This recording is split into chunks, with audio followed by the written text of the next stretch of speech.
Boa noite. Está no ar o programa Entre Linhas. Na edição de hoje vamos falar sobre energia solar.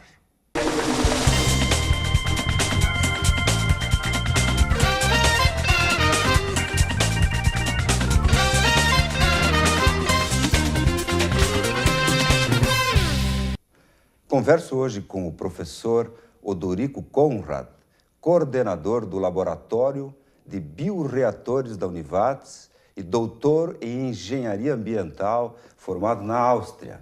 E também com Robledo Miller, engenheiro da Univates e especialista em sustentabilidade e eficiência energética.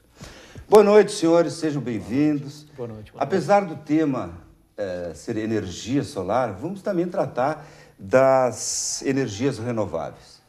Nada melhor do que aproveitar no início do programa toda a carga cultural que deve ter o professor Odorico a respeito do tema. Sim, que energias renováveis temos hoje no planeta, professor? Bom, a gente está focando muito em energias renováveis nesse momento em algumas frentes que não foram muito utilizadas até há pouco tempo, que a gente, quando fala em energia renovável, a gente tem que lembrar que a própria energia de origem hidráulica, ela tem um viés renovável, né? E já usada em larguíssima escala pelo Brasil e também para os outros países aí afora. Mas quando a gente fala nas novas energias renováveis que estão aparecendo no mercado, a gente tem que lembrar que tem a questão da biomassa mais pelo viés do biogás, especialmente na Alemanha, com mega reatores instalados e produzindo muita energia elétrica pelo processo da biomassa-biogás. Outra frente que se expandiu até aqui no Brasil é a energia eólica, né? Então ela já está sendo usada em larguíssima escala nos países europeus e também no hemisfério norte e também agora na China. E, obviamente, o foco que a gente vai abordar um pouquinho mais à frente, que é a questão da energia solar, né, que também está vindo de forma muito significativa. E, novamente, os países europeus, principalmente a Alemanha, está na frente nesse momento em termos de instalações e utilização de energias renováveis nesse viés. Claro que a gente tem que lembrar que ainda tem outros grupos ou outras fontes que poderiam ser consideradas como energias renováveis, que aí vem a questão das ondas, das marés, né? Uma energia do futuro que todo mundo está criando uma expectativa considerável, que é a questão do hidrogênio, né?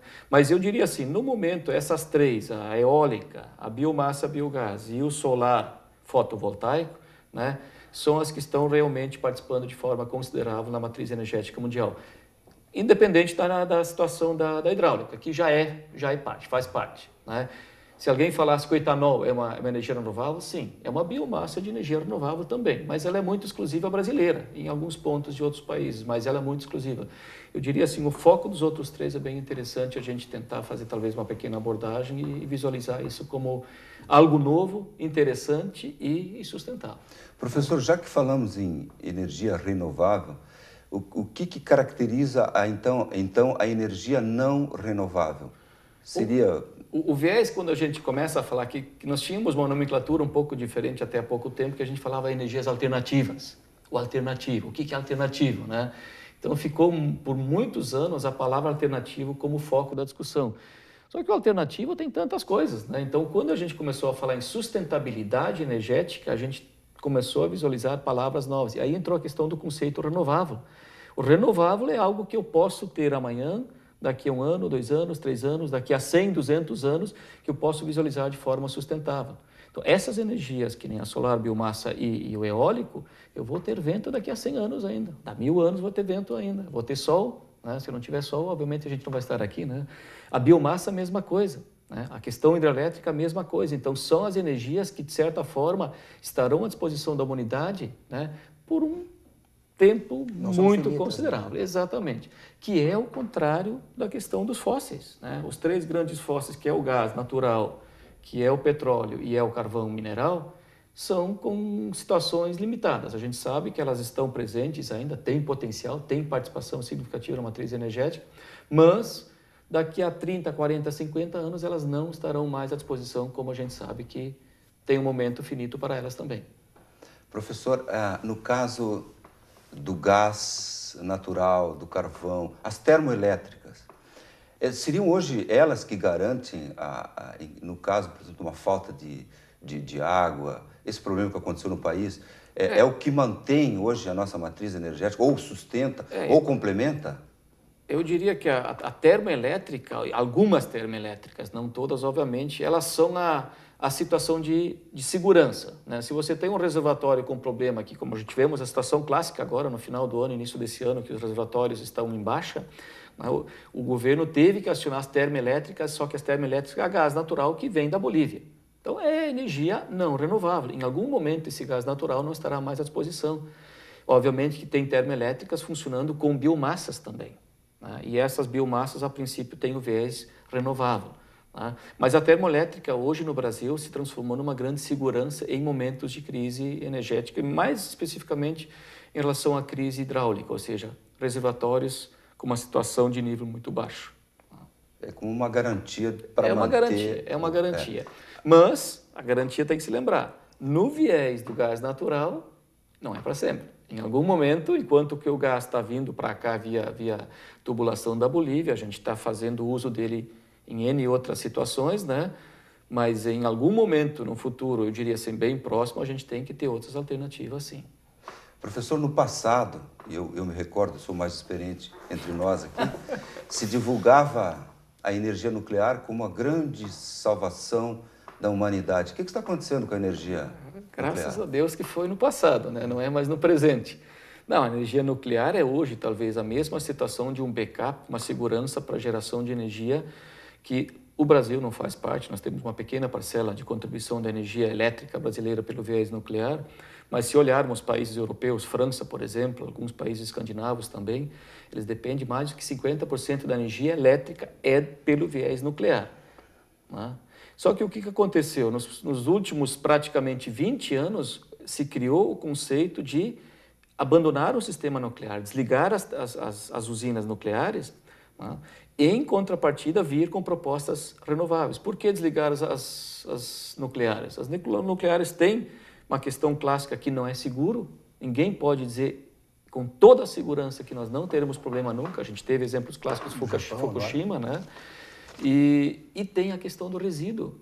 Nós não sabemos o que fazer com o resíduo nuclear. Isso é um fato que, desde o primeiro momento que a gente está discutindo o nuclear, tanto para viés bélico como para viés energético, todo o resíduo de origem nuclear está em depósitos temporários. A gente sabe disso. O pessoal diz, mas para onde vai o resíduo? É tudo temporário. O que é temporário quer dizer, não tem definição ainda. Ele vai ficar mais 20, 30, 40, 50 anos em depósitos temporários. É um problema. É um problema sem solução no momento. Então, eu não posso apostar uma matriz energética, né, em cima de uma situação com muitas dúvidas. E esse é o grande dilema da humanidade. O que fazer com... Não se pensou numa tecnologia de se utilizar esse resíduo nuclear? Não, melhorou. A gente visualizou nos últimos anos que eles chamam de reenriquecer o urânio. Isso está acontecendo, né? Teve situações clássicas que tem, por exemplo, a França tem estrutura para pegar o urânio em usinas e trazer para a situação de novamente ser possível utilizar. Isso já existe. Então, te dá vida longa pro urânio e dá uma situação de menor geração de resíduos. O Robledo está lembrando a questão preço, tudo isso tem custo.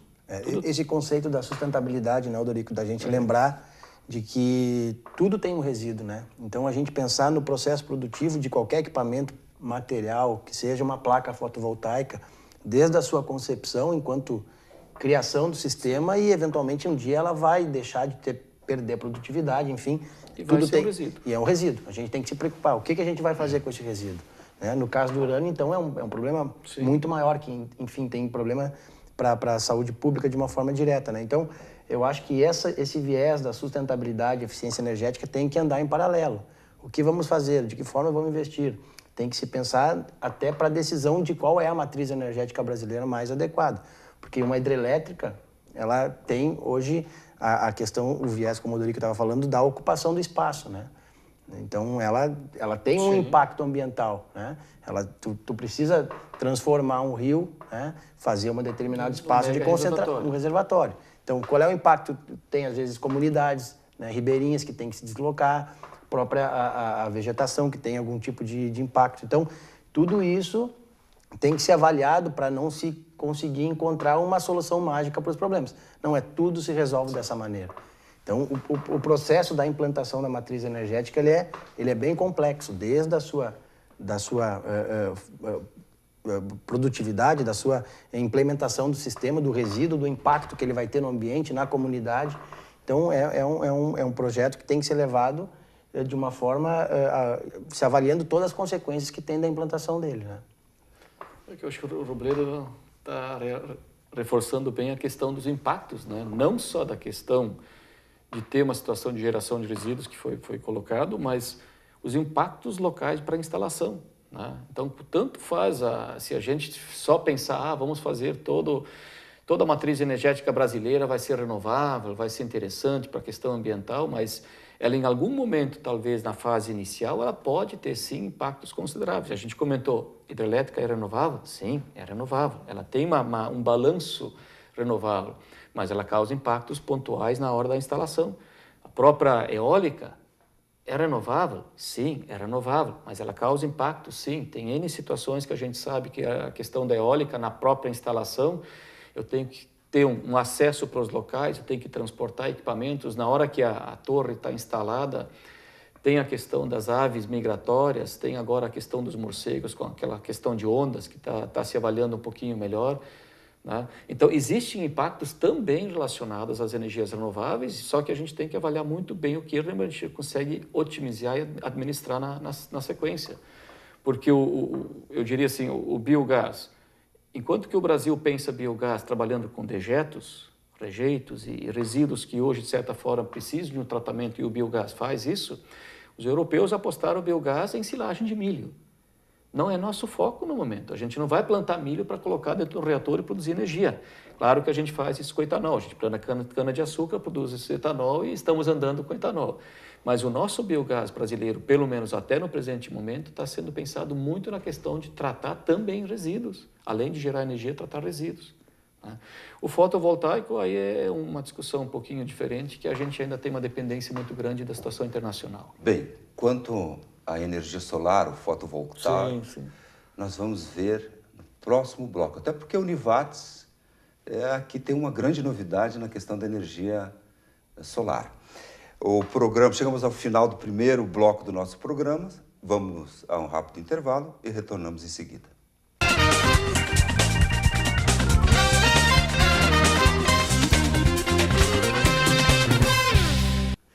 Voltamos ao programa Entre Linhas de hoje. Estamos tratando sobre o tema energia solar. Contamos com a presença de Odorico Conrad, coordenador do Laboratório de Bioreatores da Univates e doutor em Engenharia Ambiental. Também Robledo Miller, engenheiro da Univates, especialista em sustentabilidade e eficiência energética.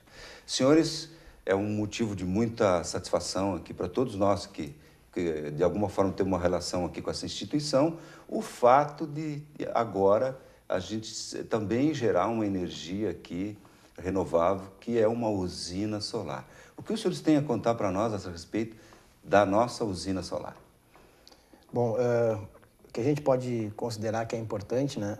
Há 2 anos atrás, estivemos na Alemanha, eu, o professor Odorico, mais o professor Otto, nosso pró-reitor, para conhecer dentro do país, né, que é referência em energia fotovoltaica, possibilidades da gente trazer algum investimento para cá, buscando já sabedores, porque a gente já faz parte, inclusive, do mercado livre de energia, né, sabendo que o mercado tinha uma previsão futura de um comportamento que está se mostrando hoje, que é, enfim, possibilidades das nossas reservas de hidrelétrica terem uma escassez de água. Então, sabendo que na Europa já se investiu há mais tempo em energia e tentar trazer para dentro da instituição uma possibilidade de projeto que nos viabilizasse um futuro melhor financeiro, né? Uma possibilidade de tomar conta, ter em mãos esse gerenciamento da energia e também trazer para dentro da universidade uma discussão que já existe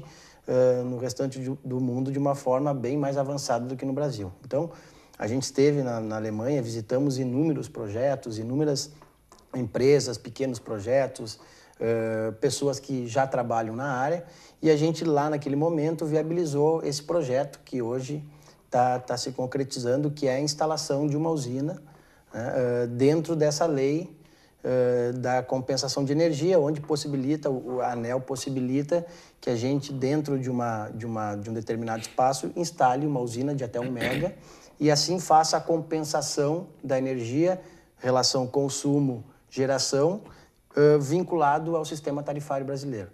Então, a gente vem durante todo esse tempo, durante esses 2 anos, conversando com essa empresa alemã para fazer... Eles estiveram aqui em uma oportunidade para conhecer o prédio do Tecnovates, que a gente tentou também colocar naquele espaço para ter essa simbologia de ser um parque tecnológico e aí sim vincular tecnologia, né?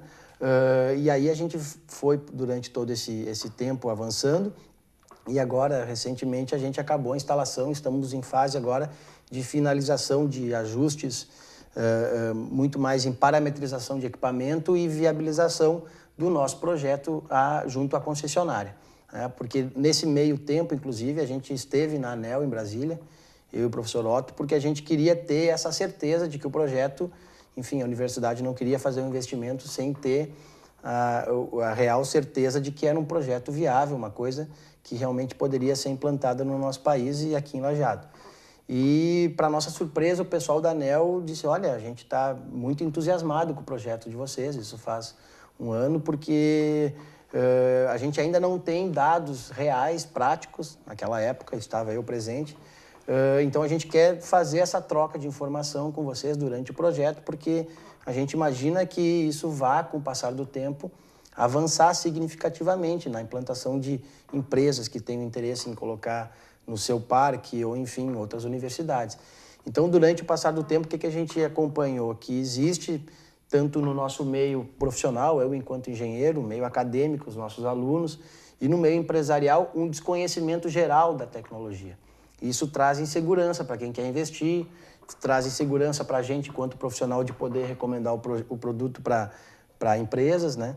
Então, eu acho que a universidade está sendo inovadora nesse sentido, porque ela vai trazer a possibilidade da gente criar os nossos, dentro da nossa universidade, os alunos com esse potencial, com esse aprendizado dentro da universidade e comprovando, uma vez que a universidade está investindo nisso, né? Então, quer dizer, a prática se associa à parte teórica, né?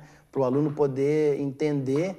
Até recentemente teve a palestra com o pessoal da Alemanha e o desconhecimento, assim, de todos, de uma forma geral, de nunca ter visto uma placa, nunca ter visto um inversor, né? E a gente vê essas viagens que a gente tem feito esses contatos, na Europa é uma coisa comum. Na graduação tem alunos fazendo trabalho de conclusão de melhorias em placa para poder ter uma eficiência, uma produtividade maior. E a gente aqui, em contrapartida, está num meio profissional que está engatinhando nesse sentido. Então, realmente, é uma situação que nos enche de orgulho, né, enquanto universidade, a gente que está envolvido com o projeto, e a gente está tendo resultados assim, bem interessantes, né, porque, inclusive, a Univates vai poder ser como um grande laboratório, porque dentro da realidade brasileira, o projeto foi desenvolvido na Alemanha, e lá, os dados que eles buscam para fazer o levantamento, quer dizer, o dimensionamento do nosso projeto, é em cima de levantamento de satélite. E a gente sabe que precisa ter levantamento de campo. Tudo interfere na geração. A temperatura, nem sempre muito quente é tão bom, nem sempre muito frio é tão bom, né? A altitude do terreno, a questão do projeto arquitetônico, poder contemplar a possibilidade da implantação da placa. Então, o que a gente tem é um projeto alinhado com uma possibilidade real de geração, que é o que, até para a Univates poder ter estimado esse payback, desse retorno do investimento, mas a gente vai conseguir, em função disso, também usar o nosso projeto, a nossa usina, como um grande laboratório para projetos futuros. E é isso que a gente espera, né, Odorico? Que os nossos alunos se associem com isso, pensem como essa possibilidade da energia, como um grande potencial de negócio para depois, e dentro da Univates se cria esse alicerce para poder ingressar no mercado. Que o mercado, a gente está vendo, né?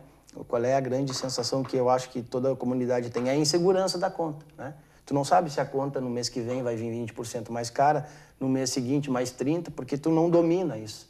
A gente não conhece a conta de energia hoje, A gente não sabe tudo que está embutido ali dentro, né?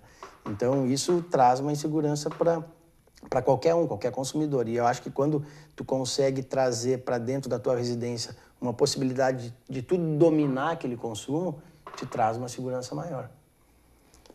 Quer complementar, professor? Eu vou aproveitar um pouco. Eu acho que o Robledo conseguiu colocar bem a questão da Univates fazer parte desse projeto, porque a gente sempre visualiza e querendo ou não, muitas vezes a gente está na vanguarda e, nesse caso, mais uma vez, a Univates se mostrou bem à frente de uma situação que a gente, acompanhando o que a imprensa fala e acompanhando o real que existe em termos de instalações de placas fotovoltaicas no Brasil, a gente estaria dizendo que estamos muito bem. Nós já tínhamos 10 placas instaladas há 4 anos, 3 anos e meio, na verdade, que funcionaram como laboratório inicial, que a gente também não pode esquecer esse detalhe. Eram 10 placas pequenas, para nós era um laboratório. Nós temos a licença junto à concessionária para injetar na rede se ocorresse uma sobra. A gente está junto, a ANEEL já cadastrado como microgerador. Então, com as 10 placas, a gente está, entre aspas, eu sempre faço um comentário que a gente é Univates Energia, a gente está gerando energia, a gente é um microgerador, sim. E agora, na situação nova de quase 1000 placas, a gente está aumentando isso radicalmente. Nós vamos ter, sim, um ganho em termos de injeção de energia na rede, de preferência consumir ela o mais próximo possível da geração, e poderá acontecer, eventualmente, que a gente terá sobras, e essas sobras vão para a situação da compensação. Mas o que a gente está querendo reforçar também, o papel da universidade nesse contexto todo. Qual é o verdadeiro papel da universidade? Alguém precisa fazer algo, tecnologicamente falando, que é algo que está muito ainda recém na discussão brasileira, e dizer, olha, eu vou investir com segurança para ver a questão do retorno, também não vou fazer investimento sem controle, mas serão também, como o Robledo comentou, a questão do laboratório. Nós precisamos de laboratório, nós precisamos de informações, nós precisamos de dados. Quanto mais dados a gente tiver, quanto mais usinas nós tivermos instalado e pudermos cruzar esses dados, melhor serão as informações para investimentos futuros. Porque senão a gente fica sempre no teórico, na questão das imagens, na questão do satélite da NASA, que faz algumas avaliações, a questão dos radiômetros que a gente tem instalado por aí, mas fica muito na questão teórica. A potencialidade existe, mas de fato a gente tem uma estimativa. E a gente sabe, para o mundo lá fora, que é o mundo empresarial e a sociedade como um todo, ela precisa um pouco mais de segurança na hora de tomar uma decisão, dizer, não, eu vou investir porque o pessoal da Univates lá já fez uma avaliação na situação de tais inclinações, com tais placas, com tais inversores, eles chegaram a tais números e tais valores, e como nós somos uma universidade comunitária, que acredito que isso também tem que ser reforçado, essas informações serão públicas, não será escondido para uma situação A ou B ou C. Elas vão se transformar em informações públicas e, com certeza, elas vão vir num viés público através de artigos, que a gente vai transformar também esse nosso grande laboratório em informações para criar e estruturar informações científicas, que vão alimentar, eu acho que muito bem, nos próximos 2, 3, 4 anos, a sociedade e o meio acadêmico com informações seguras, o que nós temos de potencialidade na região. Onde ela está situada, essa usina? A usina hoje está... Eu até poderia reforçar o que o Robledo já comentou, que é a questão dos contatos. A gente até pode dizer que, inicialmente, a gente pensou numa usina muito maior ainda. Nós pensamos em uma situação muito maior do que temos hoje. 1 mega. A gente fala 1 mega, em valores falando, hoje nós temos a 4ª parte. Então, a ideia inicial era instalar 1 mega e tentar utilizar os melhores... 1 megawatt? 1 megawatt de potência instalada. Então, isso é um valor considerável. Hoje tem 250? 237. Tá. Não mega, mas kVA pico. Então, o que acontece? Essa situação de migrar para uma situação um pouquinho inferior é pela situação brasileira do desconhecimento, da própria clareza dos ministérios envolvidos na área de energia e dos órgãos reguladores, de como é que isso funciona com muitos detalhes. Isso está se construindo no Brasil ainda. Então, isso também foi uma situação que apareceu, a gente teve que tomar uma decisão. Vamos ficar um pouquinho mais baixo no momento, nada impede a gente aumentar depois. Então, isso também é fato. Mas ela está instalada em cima da área da cobertura do Tecnovates. Eu poderia dizer hoje que até quase 90% da cobertura hoje do Tecnovates está coberta com placas fotovoltaicas. São 1.000 placas, 918 placas precisamente falando, instaladas em cima do Tecnovates. E o telhado já foi projetado para essa situação? A gente, quando pensou no parque tecnológico, a gente tinha essa possibilidade da implantação das placas. Até quando a gente esteve avaliando as possibilidades, a gente sabe que dentro do tipo de placa tem placas que podem não buscar a melhor inclinação para ter um rendimento específico. Então, quando a gente apresentou a realidade do Tecnovates, a própria empresa alemã diz, bom, para esse tipo de situação, onde a gente vai aproveitar a inclinação do telhado, quer dizer, a gente não vai posicionar na melhor situação em função da orientação solar, o melhor tipo de placa é essa que consegue ter uma captação maior independente da inclinação. Então, são situações, mas enfim, algumas particularidades no projeto ali, na instalação, a gente teve que alterar. Por exemplo, tinha uma determinada parte de uma cobertura sobreposta que sombreava 90% do tempo, a gente rearranjou, reposicionou aquelas placas. O importante é que quando se faz o arranjo, que é, na verdade, interligar as placas, como se fosse um circuito elétrico vinculado ao inversor, estabelecer critérios de insolação para esse circuito. Tu não pode misturar placas que têm uma insolação menor com outras com uma boa insolação. Então, tem placas que ficam mais próximas à platibanda, que no início da manhã ou no final da tarde ficam um pouco sombreadas, elas fazem parte de um arranjo. Né? Então, elas vão ter uma eficiência um pouco diminuída, mas elas estão preparadas dentro do inversor para buscar esse rendimento maior da placa. Então, faz parte do projeto esse estudo. Ok. Nós estamos chegando ao final do segundo bloco do nosso programa. Eu vou deixar um questionamento no ar. Você sabe qual é o país que mais usa energia solar no mundo? A resposta você vai ver em seguida. Vamos a um rápido intervalo e retornamos já.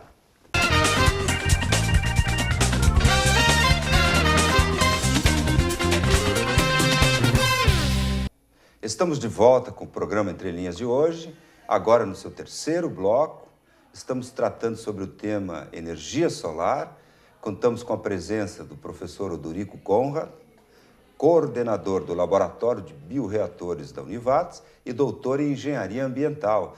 Também do professor Robledo Miller, engenheiro da Univates, especialista em sustentabilidade e eficiência energética. Acho que não leciona aqui, professor? Professor, então, não. já estou corrigindo aqui no ar. É o engenheiro da Univates e também você me falou, antes de iniciar o programa, que é coordenador da engenharia aqui da instituição. Toda a engenharia, que, não é, aliás, não é pouca coisa. Não é pouca. Então, está feita a retificação. Tá ótimo. Bem, no final do bloco anterior, eu deixei um questionamento no ar para o nosso público. Qual é o país que mais usa energia solar no mundo? Em primeiro lugar está a Alemanha. Exatamente. Os meus dados, eu tenho como fonte exame.com, e dizem respeito a 2011. Então, provavelmente, algum dos países que eu vou citar agora, do primeiro ao 10º, pode ter ocorrido alguma modificação de 2011 para esse ano. Segundo, então, a fonte citada, em primeiro lugar, a Alemanha, com consumo em 2011 de 19 terawatts. É com R, terawatts. Ora, segundo, Itália. Terceiro, Espanha. Quarto, Japão. Quinto, China. Sexto, República Tcheca. Sétimo, França. Oitavo, Estados Unidos. Nono, Bélgica. 10º, Coreia do Sul. Professor, a Alemanha está em primeiro lugar. Eu me lembro de ter visto na Alemanha, principalmente na Baviera, as casas, os estábulos cobertos com placas de energia solar. Isso coisas de 3, 4 anos atrás. Isso é um incentivo do governo? Como funciona lá, professor? Eu sei que você fez o doutorado na Áustria e conhece muito bem a Alemanha também. Sim, a gente conversou e viu o seu currículo. Pode dizer alguma coisa para nós? Eu até ia retornar um pouco para lembrar, talvez, até comentários que eu fazia há 8, 10 anos. Opa. Há 10 anos eu mesmo comentava, energia solar fotovoltaica ainda não é momento, vai demorar, o custo é alto, a eficiência é baixa e todo um discurso que não se visualizava isso como algo interessante. Tecnicamente tinha-se um conceito que tinha limitações e também a questão custo final, né? O preço, o retorno do investimento era muito, muito longo. E aí, eventualmente, passando justamente na Baviera de trem, eu vi uma situação clássica de telhados cobertos, eu digo, tem alguma coisa esquisita aqui acontecendo. Os alemães estão investindo já em fotovoltaico já de forma mais expressiva. Isso foi em um ano, nos 3 anos seguintes, as placas saíram do telhado e vieram para o chão. Opa!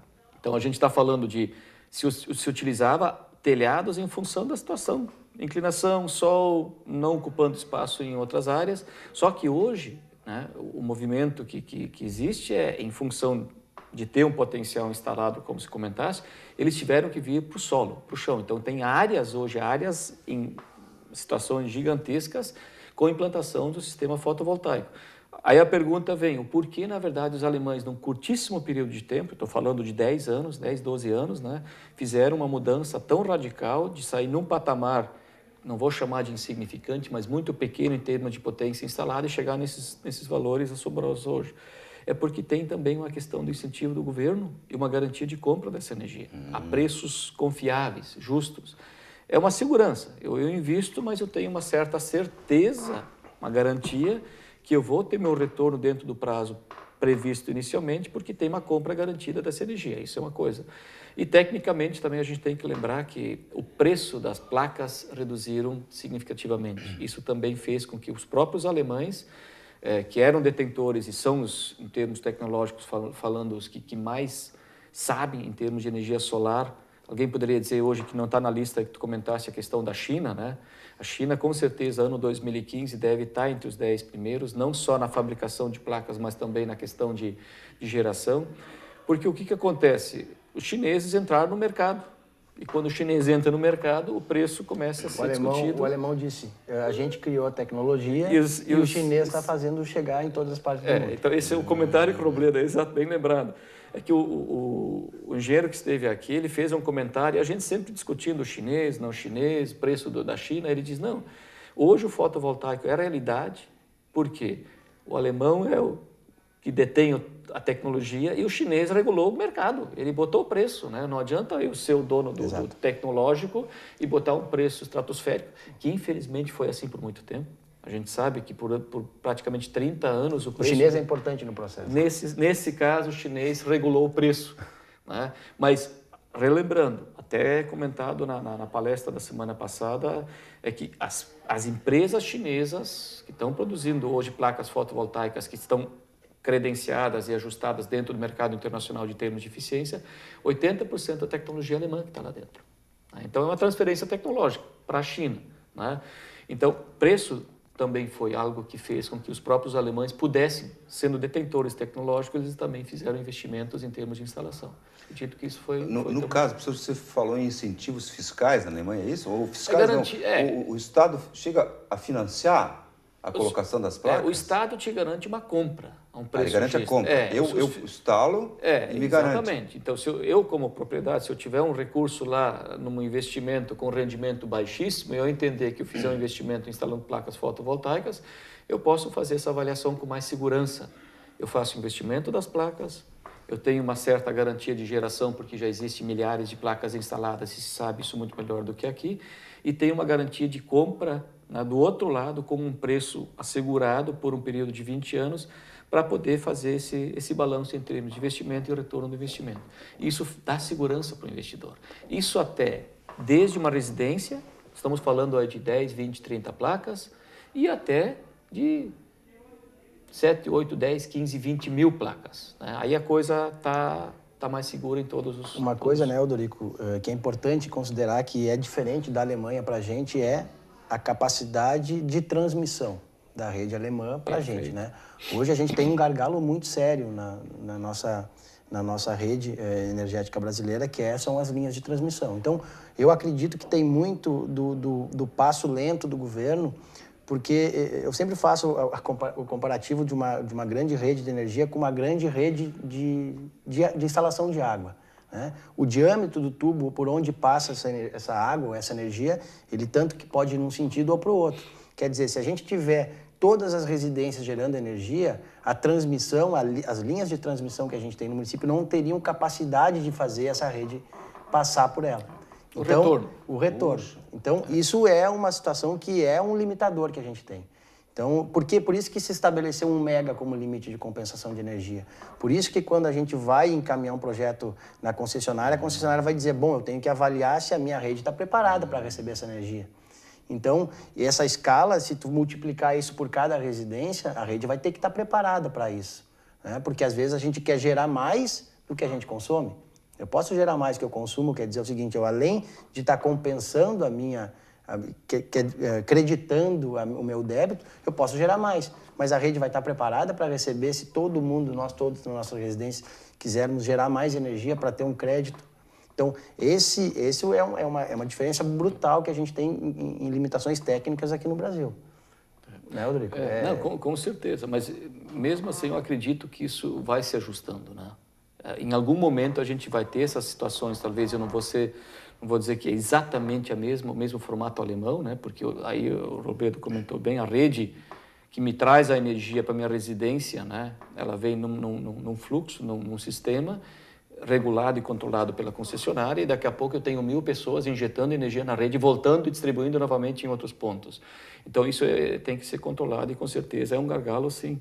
Mas claro, o que eu estava comentando, preço também é fator, né? Preço é fator. Se o preço, o retorno do investimento se estender muito, o mercado brasileiro, o empresário ou o próprio investidor brasileiro, ele não vai. Ele não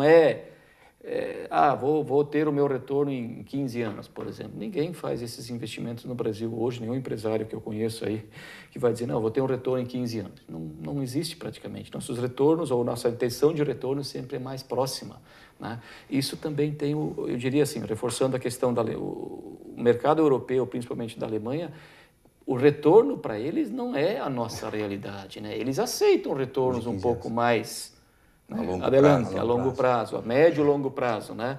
E nossa realidade, nossa cultura é do retorno rápido. E isso também faz com que o preço, né, que se pratica hoje no mercado em termos de placas fotovoltaicas, ele pode, em algum momento, dizer, não, não vou investir. Por que eu vou investir 10 anos antes algo que eu posso ter durante os 10 anos? Ou seja, se o retorno é em 10 anos, eu preciso ter esse investimento hoje. Isso faz com que haja uma certa retração e um certo freio. Mas, claro, reforçando novamente, a tendência é as placas vão cair talvez mais um pouco de valor, ou seja, preço, né? A eficiência talvez vai aumentar também nos próximos anos, e essa equalização aí de investimento e retorno, ela vai começar a ficar cada vez mais saudável, né? Isso eu tenho quase que certeza, porque pelo preço que se pratica em energia hoje, é tranquilamente visível isso aí. Chegaram a fazer um cálculo, no caso específico aqui da Univates, de em quanto tempo pode ter o retorno do investimento no caso da usina solar? O pior cenário que a gente está avaliando são 8 anos, né? Isso consorciado com a nossa usina de biogás que vai trabalhar na ponta, né? Porque isso é importante destacar, a lei de compensação de energia, quer dizer, que te credita em função do teu consumo, ela é multiplicada pela tarifa, né? Por exemplo, o sistema tarifário brasileiro, ele diz o seguinte, o horário de ponta, que é das 6 às 21 horas, ela tem um valor, a tarifa, que é um valor maior. E durante o dia é um valor mais baixo. Então a gente vai multiplicar a nossa energia pelo valor mais baixo, uma vez que a gente gera energia solar durante o dia e consome durante a noite, onde a energia é mais cara. Então isso traz uma dificuldade maior para o retorno sobre o investimento. Então qual é a estratégia da Univates? Que é a ideia de uma matriz energética que ela seja repartida, não seja concentrada numa forma somente. Então a ideia é trabalhar com o bioreator durante a noite, no horário de ponta, e trabalhar com a nossa usina durante o horário de fora ponta. Então isso vai trazer um retorno sobre o investimento entre 5 a 8 anos. Essa é a estimativa que a instituição tem. Muito bem. Bem, chegamos ao final de mais um bloco do nosso programa. Vamos a um intervalo e retornamos em seguida.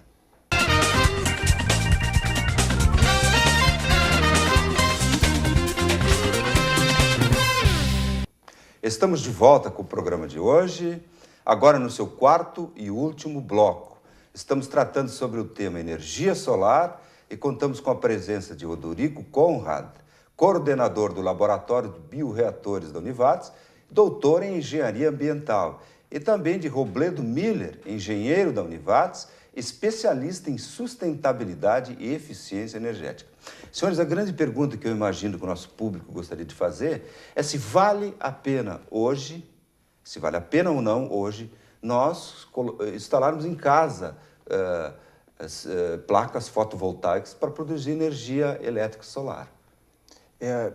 O que a gente precisa destacar, eu acho que o Odorico pode depois falar um pouco mais sobre a questão da placa propriamente dita, mas eu, enquanto engenheiro, entendo que existe uma necessidade imediata de se repensar os projetos arquitetônicos, de trazer edificações com uma maior eficiência energética em relação ao consumo, né? Hoje, eu acho que por um determinado momento, a nossa construção civil ficou muito na dependência da climatização, né? Quer dizer o seguinte, eu vou pensar o meu projeto arquitetônico de uma forma simplesmente levando em conta a estética, enfim, e vou desconsiderar porque depois eu resolvo tudo com ar-condicionado. E a gente sabe que isso está se provando porque, enfim, não é só o problema da geração, é o problema do consumo, né? A gente tem visto que a nossa linha de consumo, que era tinha um espaçamento grande durante o dia para a noite, hoje a gente está buscando uma realidade onde a gente tem um consumo alto durante todo o dia, tanto tarde, manhã ou noite. Então, tem que se repensar isso. A primeira, a questão da eficiência energética na própria edificação, buscar situações de orientação solar, sombreamento, fazer com que a casa, a gente espera que no futuro próximo, quando a gente for buscar comprar uma residência, se avalie a residência como uma geladeira. Porque a gente pensa de uma forma imediata que se paga por uma residência por um preço menor, mas não sabe que tu tá assumindo uma despesa mensal por muito tempo, sem levar em conta a eficiência energética daquela residência. Então, depois que tu tem a tua casa com um selo verde, né, que eu acredito que isso vai acontecer, já tem certificações que buscam determinar qual é a questão da eficiência da tua residência, tu vai ainda agregar com a possibilidade de geração do aquecimento de água com placa solar. Então, tu vai com a questão da cisterna, com a utilização do controle de resíduo, tudo isso é sustentabilidade e eficiência energética. Porque mesmo o lixo, por exemplo, né, se tu conseguir trabalhar de uma forma sustentável o teu lixo, ele não vai para um aterro sanitário, não vai para uma central de triagem onde tem gasto de energia, né? Então, tudo gira em torno da energia. A questão da sustentabilidade e eficiência energética, ela não se baseia em consumo, em geração. Ela é um processo que todo ele, na sua composição, tem geração de energia. Então, a gente tem que tentar mitigar esses momentos e ainda compensar e fazer uma possibilidade de gerar, né? Então, eu acredito agora na questão da geração, o mercado está se estabilizando. Eu acho que no Brasil ainda tem uma readequação em valor de preço, né? Porque as empresas estão chegando, estão vendo. A gente esteve recentemente na Espanha, junto para ver outras possibilidades de gestão de energia, muito mais na questão da automação da instituição, quer dizer, reavaliar o consumo de energia em pontos que não são tão importantes. Por exemplo, a gente pode diminuir a intensidade da iluminação no estacionamento durante a noite e concentrar em sala de aula. Hoje eu não consigo fazer essa dimerização do consumo. E é uma situação que tu pode ter economia de até 60% da conta, né? Trabalhar com o ar-condicionado, por exemplo, em um determinado espaço, tu pode equilibrar tua temperatura para um ponto não tão de conforto, porque não tem ocupação plena naquele espaço. Então, tudo isso a gente está buscando algumas tecnologias para a instituição. E lá, a gente viu que esse avanço, essa situação do conforto, da eficiência, está muito à frente. Então, trazendo para a realidade brasileira, eu acredito que as empresas estão vendo o Brasil como um mercado expoente, porque além da questão, Odorico, do payback, eu acho que existe uma insegurança no mercado, o empresário não sabe o que vai acontecer com a conta. Faz seu fluxo de caixa, seu orçamento de um ano, tá, mas tu não sabe o que vai acontecer com a conta. Então, além da questão de ter possibilidade de poder avaliar o seu negócio, podendo ter a própria produção em casa. Eu acho que isso, com o passar do tempo, e esse é o papel da universidade, é tentar trazer para uma estabilização do preço e possibilitar. A gente sabe que tem empresas em Curitiba, empresas em São Paulo, que já estão vendendo placa, né? Ainda um pouco caras, inclusive em função de retorno. Depende muito do teu consumo. Esse equilíbrio vai ter uma lógica. Então, quanto maior o meu consumo, maior a possibilidade do meu investimento, sim. né? Então, toda essa conta tem que ser feita para poder responder essa tua pergunta. Desde o consumo, se tem possibilidade de tu economizar no consumo e aí fazer uma conta direta em função do investimento e do retorno sobre a conta. Eu gostei muito, engenheiro Robledo, eu ia chamar de professor de novo, de que a lógica é também poupar. Exato. Construir as casas de maneira que você consumirá menos energia. Eu acho que interessante o que o Robledo comentou, a questão da eficiência, que para entender talvez numa situação, é conforto térmico. Né? Dentro da arquitetura, nós temos colegas que trabalham com essas disciplinas aí, que é a disciplina de conforto. Eu não sou arquiteto, também sou engenheiro de formação, mas está bem avaliada a questão do conforto. Nós não vamos abrir mão do conforto térmico que a gente teve em algum momento. Né? Nós temos situações clássicas de temperaturas um pouco mais agressivas em termos de verão falando, né? E consequentemente a gente quer regular essa temperatura com os ar-condicionados ou split, que é o mais popular conhecido aí. E aí, obviamente, a conta da luz vai numa situação um pouco mais acima do que a gente muitas vezes gostaria de visualizar. Mas investimento, sim, no conforto térmico, eu acho que não tem nem o que discutir, isso tem que vir de forma muito mais expressiva. A Robledo apontou bem a questão, nós apostamos muito tempo na construção civil em alguns detalhes, né, de eficiência na construção, a rapidez da obra, otimizar uma outra coisa, custos, e esquecemos o detalhe da questão da eficiência energética, que entra a questão do conforto térmico. A gente sempre entendia que o conforto térmico, tanto inverno como verão, frio, calor, a gente resolve com ar-condicionado. E isso hoje está se mostrando que não é o mais inteligente. Né? Qualquer residência que se fala em termos de buscar uma sustentabilidade ambiental, e eu diria assim, sustentabilidade ambiental não só fica na questão ambiente, mas é qualidade de vida, Isso muitas vezes a gente esquece. Então, vai se trabalhar sim com conforto térmico e aí claramente vem a questão, vale a pena instalar placas fotovoltaicas, sim ou não? Obviamente, né, o custo da placa tem que ser muito bem estudado, o custo que você tem com a tua energia também tem que ser muito bem avaliado, e aí esse confronto aí, saber que se eu aceitar um retorno a médio e longo prazo, vale a pena sim. Claro que vale a pena, sempre vai valer a pena, mas eu não posso pensar em retorno para 2, 3 anos. Isso a gente também tem que alertar. Ninguém vai conseguir o retorno em 2, 3 anos do investimento que fez pensando em placas fotovoltaicas no momento. Pode ser que daqui a 5, 6, 10 anos essa realidade seja outra. Né? Mas sim, eu digo sempre que vale a pena. Se você tem como investir, tem um recurso disponível para fazer um investimento e quer fazer um investimento na sustentabilidade da tua residência em termos energéticos, vale a pena sim. Só tem que avaliar a questão do retorno do investimento. E claro, sempre esperando que se tenha uma eficiência garantida. Né? Isso a gente também olha. O Robledo comentou empresas que estão se instalando no mercado.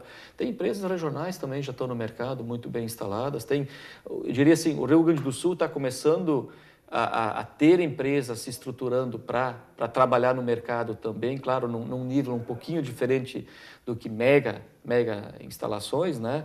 Mas elas também daqui a pouco vão estar bem instaladas e a gente tem que avaliar isso melhor. Eu diria assim, a empresa te deu uma certa garantia de eficiência instalada, né? Te deu uma certa garantia de placas com eficiência instalada, você consegue fazer uma simulação de teu retorno. Né? Mas concordo plenamente, né? Não é só num lado que a gente deve olhar a questão energia. A energia tem que ser olhada ou ser vista e avaliada e analisada com diferentes olhares, diferentes ângulos, para poder equacionar e equalizar um sistema bem saudável mesmo. Porque a gente não pode simplesmente apostar todas as fichas que a energia ou as energias renováveis que estão em crescimento no mundo todo vão cobrir o planeta, em termos de energia falando, vão cobrir a matriz energética de forma tão satisfatória para continuarmos consumindo a energia que a gente consome hoje. Não sei se isso ficou claro. Se eu avançar com minhas renováveis, né, no mesmo ritmo que eu estou avançando nos últimos 10, 15 anos, tanto na eólica, tanto numa biomassa na Alemanha, tanto fotovoltaico, se eu avançar nesse ritmo nos próximos 10, 15, 20 anos, eu não vou conseguir cobrir 50% da matriz energética mundial e ainda vou ter a dependência por causa do consumo. Porque então, o consumo também está o consumo aumentando. Tem uma relação... acesso à energia é sinônimo de consumo. né? Se tu não tiver acesso, tu não tem consumo, né? Acesso à água é sinônimo de consumo de água e geração de efluentes, né? Então, não tem como. Alguém que já teve uma energia elétrica na sua residência e teve a possibilidade de acender uma luz, não vai aceitar mais ficar sem ela. Aí o Robledo comenta, quando eu tenho acesso a um ar-condicionado, um split, que virou popular, né, eu não vou deixar de dormir de noite com ar-condicionado, ou não vou deixar minha casa dentro do ambiente. Então, tem que se pensar, sim, nós estamos em pleno crescimento de consumo de energia. Nós temos que avançar radicalmente na eficiência da energia. Hoje eu tive a oportunidade, na parte da manhã, de visitar uma empresa de porte considerável aqui no Vale dos Sinos, ali, uma empresa alemã também, né? E aí eu comentei sobre placas, ele disse, não, nós estamos sim trabalhando com placas também, estamos avaliando nossos telhados, né? Mas o nosso foco está tanto na questão de utilização de renováveis como na questão da eficiência energética da empresa. São dois olhares que têm que serem vistos bem claros. Tá? E, casualmente, nós estamos novamente fazendo as duas coisas. Né? Exato. Bom, senhores, estamos chegando ao final do programa.